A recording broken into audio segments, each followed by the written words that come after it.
And then the worst snake of all is malevolence.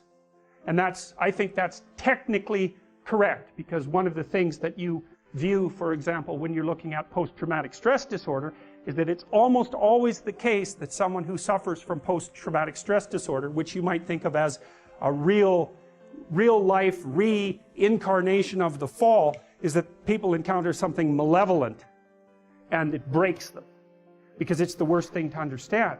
It's like suffering is one thing, man, that's bad enough. Vulnerability and suffering, that's bad enough. But to encounter someone who wishes that upon you and will work to bring it about, that's a whole different category of horrible. Especially when it also reflects something back to you about yourself. Because if someone else can do that to you, and they're human, that means that you partake of the same essence. Strangely enough, that's actually the cure to some degree to post-traumatic stress disorder.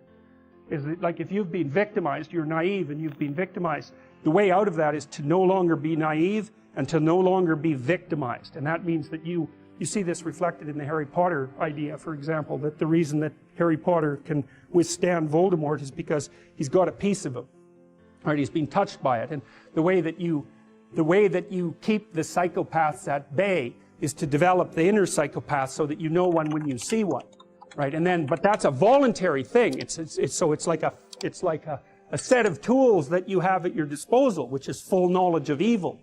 And that does, Nietzsche said, if you look into an abyss for too long, you risk having the abyss gaze back into you, right?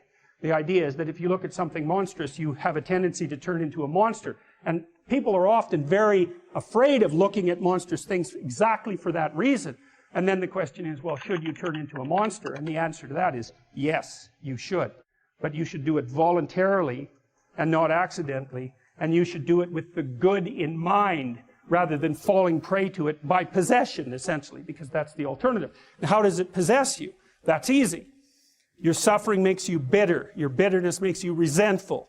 Your resentment makes you vengeful. And once you're on that road, you go down that a little bit farther, man. Well, you end up fantasizing in your basement about shooting up the local high school and then killing yourself, right? Because that's sort of the ultimate end of that line of pathological reasoning.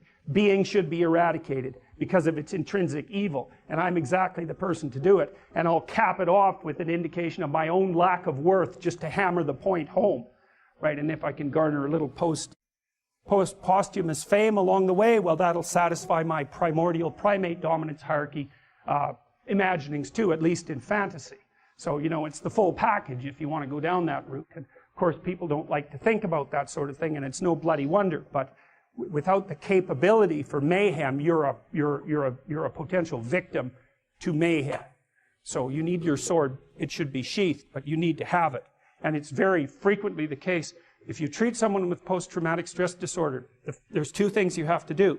You have to help them develop a very articulated philosophy of evil, because otherwise their brain bothers them over and over and over. Why were you so naive? How did you become victimized? Why were you such a sucker?